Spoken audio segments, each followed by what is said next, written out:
Hi. Hi. You have done some gardening. I've done a bit of gardening. You've done it here. I've done some gardening here. That's been exciting. Where else have you gardened? Mostly Oregon. Oregon, great Yep. state, wonderful place. Yep. It's a wonderful place. And a good Wonderful climate gardening. for it. You Yep. can garden a lot of the year there. Actually, I have farm worked with greenhouses, so done year-round gardening. Okay, so you've got a Yeah. greenhouse all year, but you've also got a pretty mild climate. It doesn't snow 4 feet or whatever. No, it doesn't snow, but a lot of things don't like to live in the wintertime without a greenhouse if Right. they're going to be actively growing. Right. And even then, sometimes they're just dormant in the greenhouses. Yeah.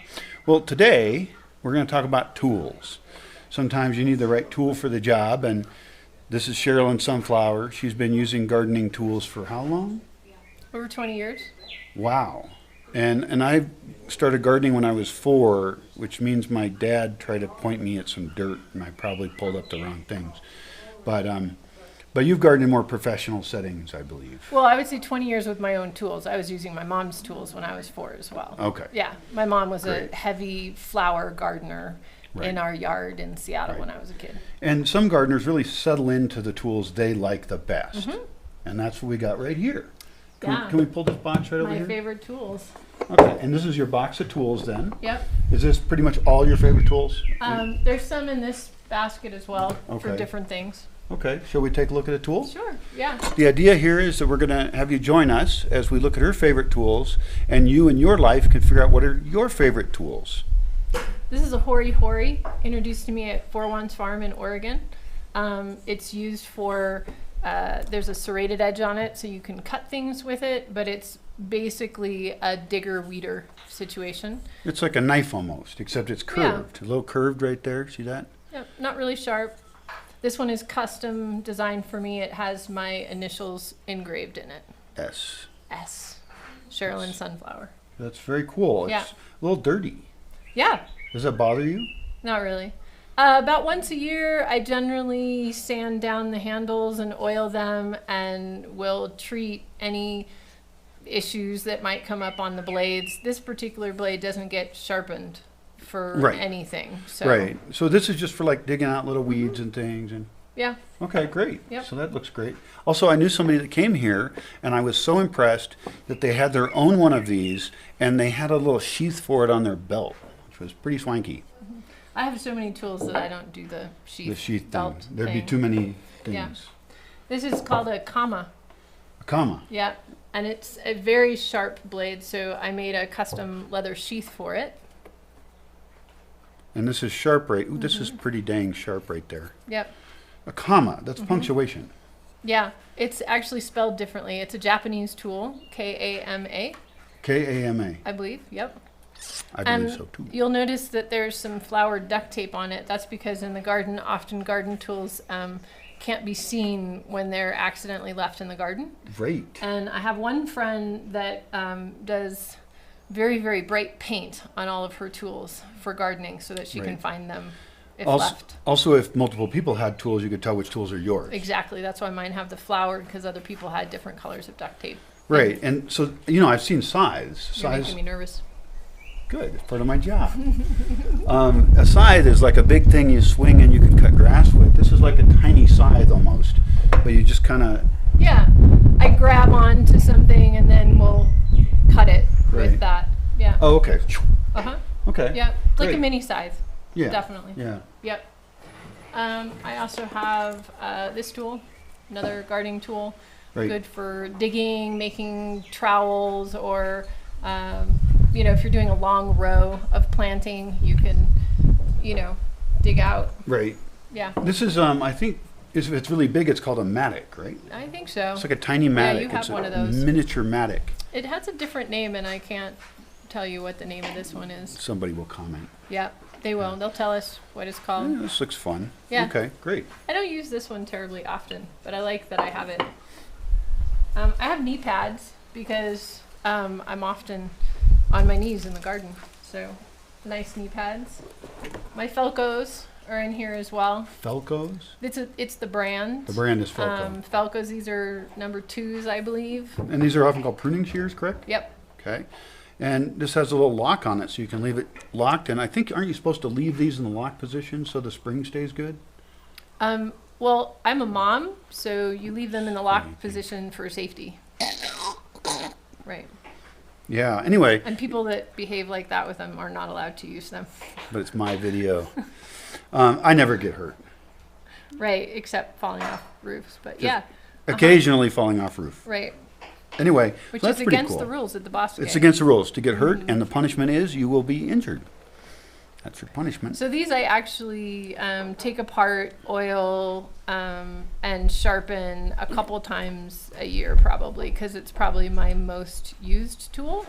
Right, and you like Of pruning. all? You use these for pruning, yeah? Yeah, Okay. I like pruning a lot. I also am a basket weaver, so when I weave baskets, this is the main tool that I'm using.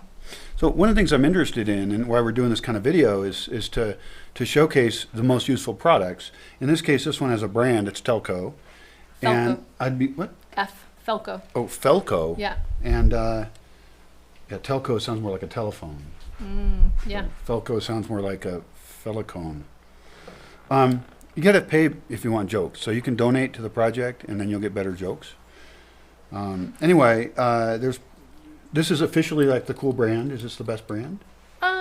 Some a good people brand? do believe that this is the best brand. It's Okay. the one that I was introduced again at Katie's 4-1's farm. And there's multiple numbers. They all have slightly different, like you have left-handed ones, right-handed ones. One reason why Felcos are great is because you can replace everything on there and buy it. Really? Yeah, so And like it's I can get a new blade for it. right. So once part of it goes bad, you don't lose the whole thing. Exactly. Made in Switzerland, a country that often tries to think about making high-quality products, just to stereotype stuff. This is a Felco 2. Is a Felco 1 bigger or smaller? I don't know. The different Okay. numbers actually aren't necessarily related to size Okay. as like blade shape Right. and Which hand what and all kind this of other pruning stuff, they're and used for is my understanding. I've never thought that much Yeah. about these, but I have some. Mine are low quality, which sucks. Yes, which So- is why I brought these. She's been here before, so that's great to know about. I'm happy. Yeah. So another Felco brand tool that I have is a pruning saw. I have a big one of these, but this is also travel sized, which is Yeah. great. Ooh, it locks. I like to have any of my knives or pruning tools to be able to lock. I actually don't have my little like 3-inch blade knife because it's somewhere else. I was using it for something different, Hanging on but it has a something. lock on it as well. Yeah. Blades should never be able to close accidentally. This is a Felco 6000 folding saw. Now you would use this for pruning bigger things. Yeah, like anything 2 to 3 inches around would be great for that. Neat. Or a table. Now you've probably never sharpened this, right? No. Yeah, because this has got blades going both ways. There's probably a name for that. I bet you could sharpen it, but it'd be harder to sharpen. Yeah. You So- could. I'm certain you can replace that blade as well. I never have. I've had it for years. And last year we did a video with your friend Felipe, and he talked about the different saw blades, and Right. some are for cross cut, Right. and some are for the other word for the opposite. I know that's stuff in Spanish. I don't know, but if you Yeah. cut with the grain or against the grain, Yeah, this is exactly. almost certainly going against the grain Yes. because that's what you do when you would cut, you would prune. Right. So cool. Exactly. And same brand. This is a Felco 600. Yep. And then I have another blade that has a sheath on it. It's also sharp. This is more for weeding. It's a Japanese tool again. It's been heavily mistreated because for months it was at a farm that I worked at for 6 years in the field, lost. And I believe the tractor went over it at least once. So it's been rebent, and the handle actually was savable. So yeah, but it's just like if you have established plants in the greenhouse in really long rows, it's really nice to just weed down the rows with that tool. This is like a mini comma almost, so the angle's a little different. The angle's a little different because you're actually going underneath the ground just slightly with this tool to cut the weeds kind of near the roots when they're small. Not for big weeds, for small weeds. Right. And this actually gives me a couple other thoughts. One is we have oak here, and we have made oak handles for things. So we could make a new handle for it. I mean, it's still working, so it's fine. In fact, yeah. your thumb can fit in. I don't know if it goes Yeah. there. And then the other thing is that I know a guy who makes knives here. He has a forge, like a traditional forge, and I bet he could make stuff like Yeah, this. and this is a pretty expensive Japanese tool. If someone locally got into making them, I think they could do really well here in And this is Mexico. called a mini comma? No, it has another special name. I'm not sure what it is.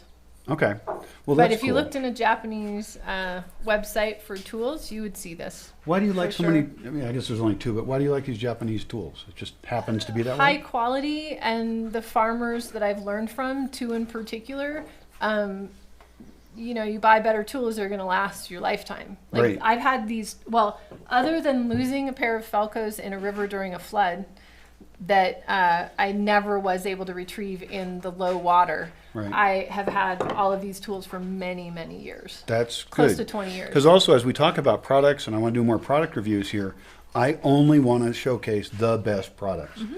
Crappy, cheap products always burn you. You know, you always regret buying them, and you're frustrated because you're in the middle of a job and they break. Yep. So I love your attitude about that. Pruners with plastic handles. Yeah, pretty much not a go. Yeah. This is another tool that I have that's more less about using it, but I inherited it from my grandmother when she passed on.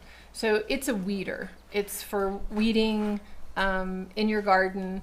If it's you put it in the ground, and the round part you pry it up and the weed pops out. That's for, you know, not super serious weeds. You can see that it's been bent. But it's from my Swedish grandmother, and Dagny so it's- Haggart. Swedish grandmother weeding tool. Yes. And so you don't actually use this that much. I don't actually use that much. But it's cute. It's more for like home weeding when you have a little flower garden or something. And my experience is usually like I'm dealing with thousands of the same plant. And You'd probably just grab it with your fingers. But the cool thing I like about this is that if you left this somewhere and asked people what the heck it was, they would have no idea. This is a weird looking object. yeah, Very weird cool. object for sure. And then I have various other tools. I teach plastic classes, so I do have some little plastic pruners here that I got at a thrift store.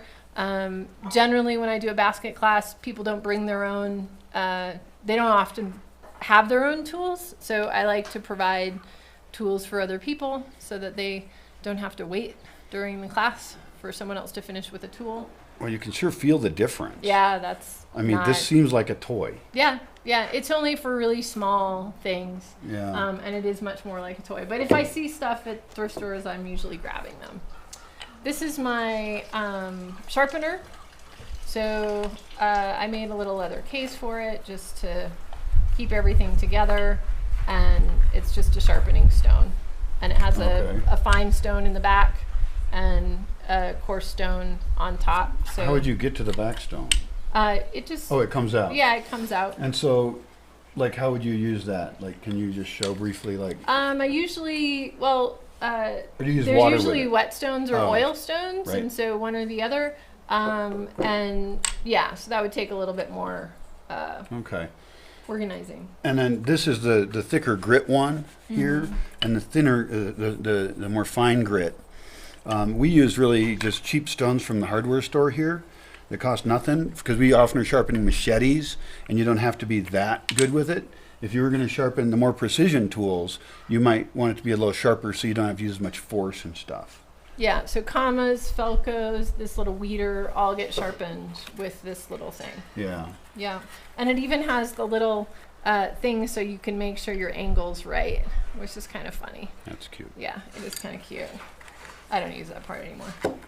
I often have gloves in here as well. Usually like 3 or 4 pairs. And I have something I've actually used at the Bosque quite a bit with tomatoes. It's, what's that called? Tape? No, it's tape, but Velcro? Velcro tape. Velcro For tape. garden Velcro tape, essentially.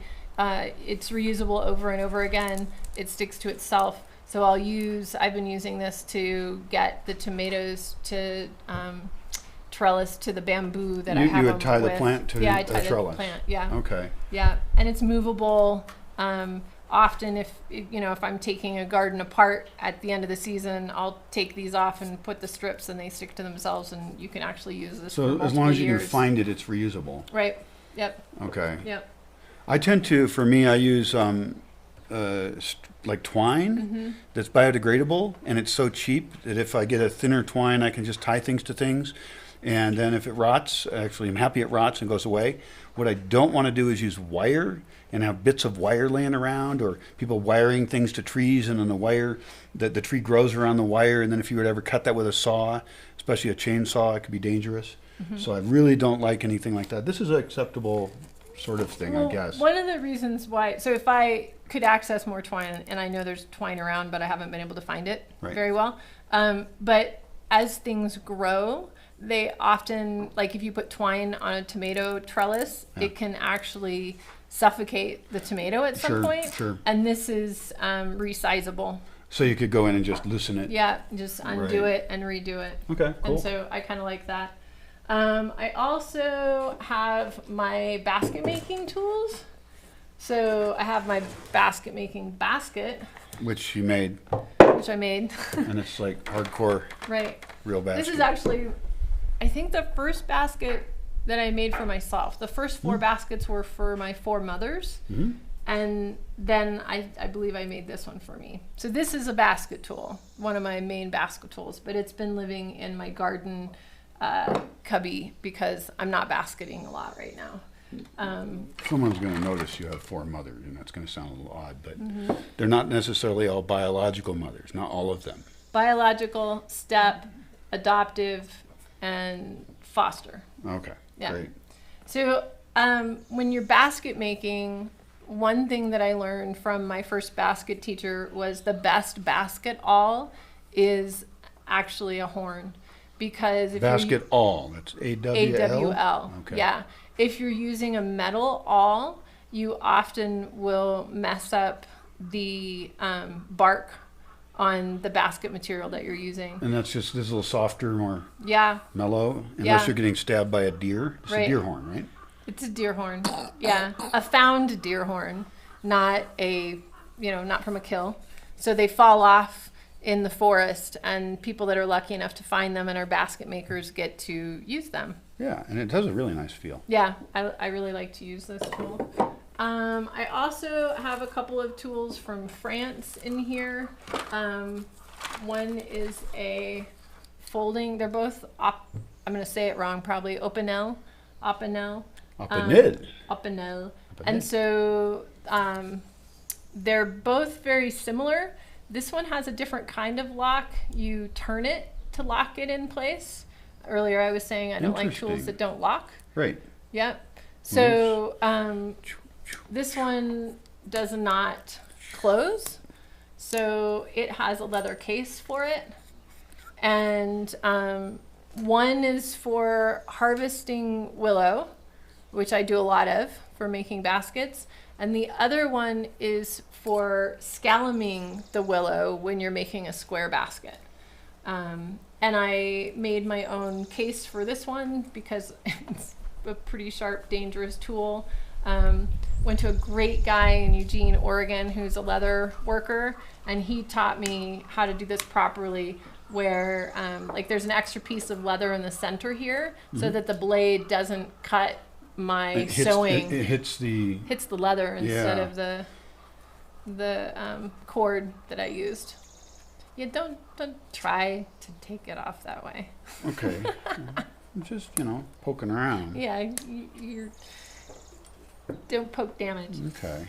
So yeah, these are fantastic tools a friend of mine brought back from France. Right, both they of them. visited. Yeah, So both this of is also these. Opinel. I believe so. Okay. Yeah. Yeah, that says Opinel right there on the handle. And I left it unlocked, so I'm oiled. supposed to put it down and then lock it again? No, it just stays that way. Yeah. Okay. It doesn't pop open on its own. In Opinel general. Inox. Mm-hmm. Cool. Now, this almost looks like a thing you cut a baling knife or carpeting knife or something. I don't know. Yeah, it does look a lot like that. And I have considered using that before I got these tools, but it's a different blade. Okay. This is a finer, better cutting blade than a carpet blade, but same shape for Okay. sure. I also have a couple small trimming tools. This one I leave in its case just because I don't want to lose it. And these are... Well, thanks for showing us all your tools. Absolutely. Always happy to share my tool extravaganza. Well, thanks for showing us all your tools.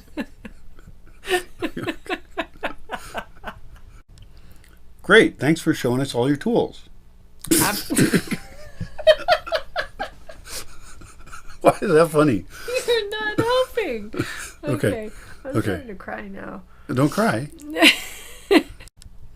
Great. Well, thanks for sharing all the tools that you use for gardening. Yes, I'm always happy to share my gardening tools. I think we can just end the video and